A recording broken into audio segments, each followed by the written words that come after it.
Hey everyone. Hey everyone.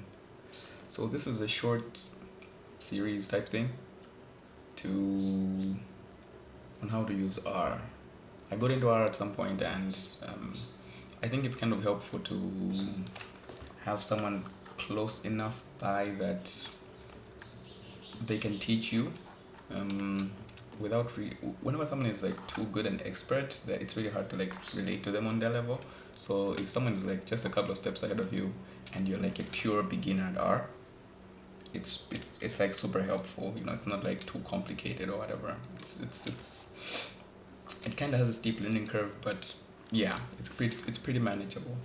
um I assume you know what R is from what assuming you click this video, you probably know what R is. So it's the programming language used for statistical analysis, purely statistical analysis. Unlike Python, which can be used to make apps and stuff, R is like base. R is like base, just analysis and stuff. So typically, most people use R because it's free and like open source.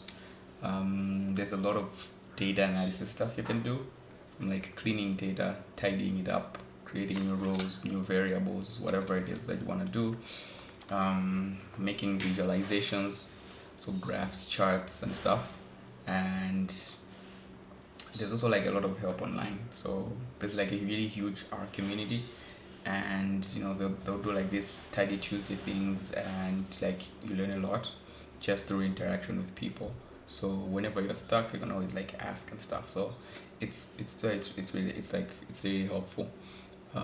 Ideally, you want to use R if you're just doing pure stats. You can use Python if Python pretty much gives you a similar. You get the same result with Python. Python is more.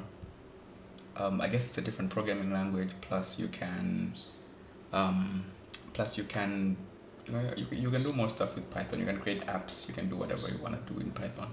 So, but if you just want to purely focus on stats, the best thing to do is use R. So pretty much that's it. So two things before we install R. The first lesson is just gonna be a quick how to install R and stuff. R is the programming language which you first have to install, and then you use R Studio for like the actual interface and the actual code and stuff.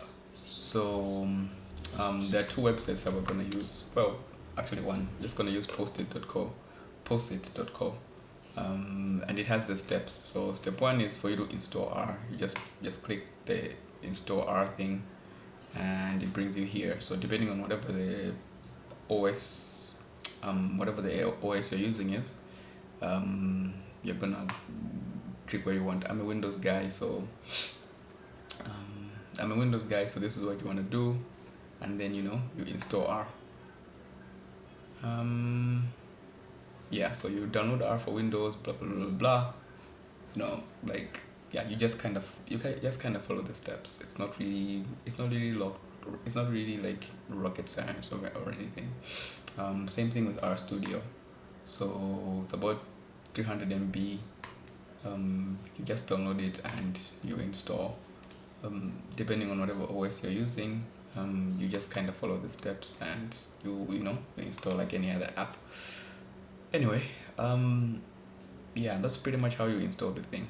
I'm not gonna download and install the thing because I've already got them. So I'll just take you straight to like the console. So this is your console. Okay, this is not the full console. This is your console. When you first open R, you've installed R and whatever. This is the console that comes up. So it's got four parts. It's got this part where you write your R script.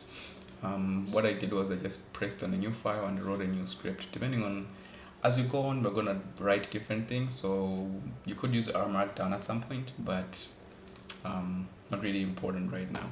So I was working on some other things, so it's already saved under a particular project as malaria data, but we'll get into that later. Anyway, the console has four parts. The part where you actually write the code. So let's say this is me writing code. This is me writing code. Yeah, something like that. This is where you write all your code. This part is the terminal, so rather the console. So you, when you write the code here, it executes here. Let's say 2 plus 2. 2 plus 2. You press Control and Enter, and it will give you the result, and it's 4, something like that, like 4 by 6. Okay, you can actually, before I forget, you can write it directly down here, or you can write it here, but if you write your information in the console, it's not saved. If you write it in the script part, it is saved. So yeah, you want to write it in the script. 4 by 4, you press Control and Enter, and the answer is 16. Something like that. There's a bit about the terminal here. You don't really need to get into that for now. This shows the current working directory. So if you're like working on a project and stuff, so this is where the project content is. And this is where background things are usually running. So if you're running something here and it's taking some time and it's running the background and stuff, it usually shows here. Anyway, so move on to our environment. Our environment is where we store variables, where we store data, and where it shows. So I'll just give you a simple example. Let's say we want to import some data. So this is a malaria death file I have. We just import the data here, something like that. So it shows up here. So this is the data. It shows that it has 509 observations and 4 variables. 4 variables is columns, 5 observations are just rows. Yeah, so this is the data set. The environment is pretty much where it shows up. Because of how, I guess, advanced the stuff has become, it shows up more. I mean, it's more intuitive than it used to be. So so there's like all sorts of stuff that is associated here. So you see here there's like a bit for R, and some people use Python like for objects and stuff. I don't, so not important. But R has these things called packages and stuff, but we're gonna get into that on the second lesson. So yeah, here's like the history. So here's the history that we've got. So all the stuff that we did here, it kind of shows up here.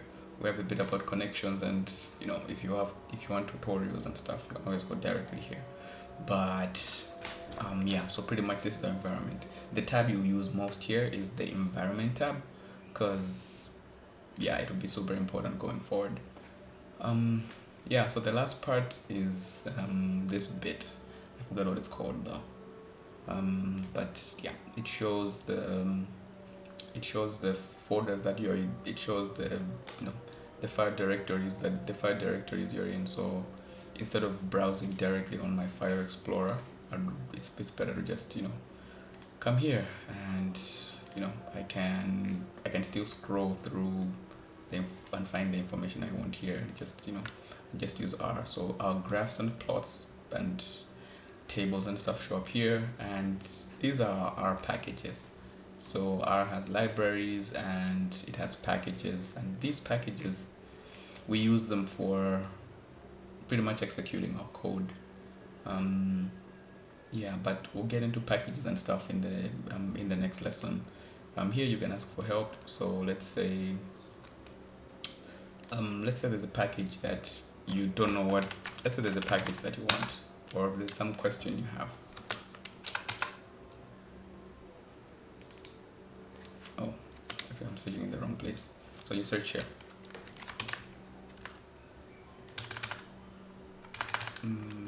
Let's say library.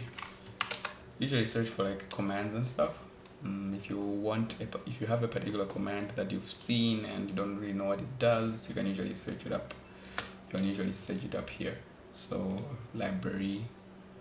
Yeah, so the library command is like a super important command you use like every time you open the code. So library is useful for like loading and add-on packages. So for loading packages and adding on stuff. So pretty much it gives you like detailed explanations for what it is, and yeah, it's a super helpful tool. The shortcut for the help thing is you can just write question mark and write the same thing. So library, it loads up here. Or maybe let's try something else. Let's say filter. Yeah, press Control and Enter. Yeah, so a couple of commands there. Control and Enter. It shows up here. You know, filter applies linear filtering. Blah blah blah blah. Something like that. Pretty much that's it.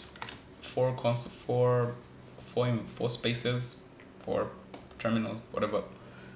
4 parts of R that you're gonna be using, and that are super important going forward. So yeah, I think for now that's it. We can the stuff like assigning variables and stuff. So this symbol, okay, here's a simple thing. X, let's say I want to assign variables or want to do simple math. This symbol is basically the sign for equal to, or is, or in that way. Let's say x is 8. Control and Enter. So you see it brings it up in our environment, right? X is 8, y. For those who don't know what I'm doing to type this out, it's Alt and minus. So yeah, just press Alt and minus, and it brings up. So x is 8, y is 9. Y is 9. So it shows up as values here, and if you want to execute certain particular code, let's say z is x plus y, you press Enter, and z is 17. And if you want, you can execute certain kinds of things. You know, x times 2 is 16. It shows up down here, and let's say y plus 4 is 13. So you know, it saves the variables that you create. So yeah, this symbol is going to be like super important going forward. It is not to be confused with the equal sign. So when you say x equals y and then you press Enter, it brings up false. So because x is not equal to y, they're different variables. This is equivalence, or this is determining what the variable is. So yeah, we'll get into that a bit more in the future, but yeah, those are like the first steps to introduction to R. So like and subscribe, and I'll see you all in the next video.